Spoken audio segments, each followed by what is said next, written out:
میں ڈاکٹر ہوں، میرے کاغذات گم ہو گئے ہیں، تو سورۃ والضحیٰ جو ہے نا میرا بھائی، اول آخر درود شریف پڑھ کے ہر نماز کے بعد 11 دفعہ سورۃ والضحیٰ پڑھ کے اللہ سے دعا مانگے، اور جو آیت مبارک ہے نا وَوَجَدَكَ ضَالًّا فَهَدَىٰ، اس پہ غور کریں تو انشاءاللہ اللہ کو منظور ہے تو وہ مل جائیں گے۔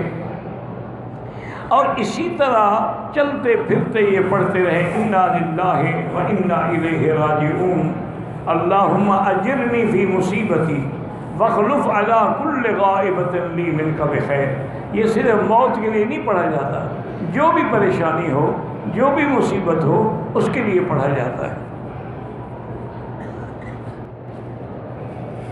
کہتے تھے کہ مشترکہ زمین پہ مسجد بنانا بھی مشترکہ، اگر سارے شریک راضی ہیں، جو اس زمین میں شریک ہیں وہ سب راضی ہیں خوشی سے، پھر تو مسجد بنانا جائز ہے۔ یہ نہیں ہے کہ دو راضی ہیں اور دو ناراض ہیں تو انہیں جلدی سے مسجد بنا کے قبضہ کر لیا، پھر ناجائز۔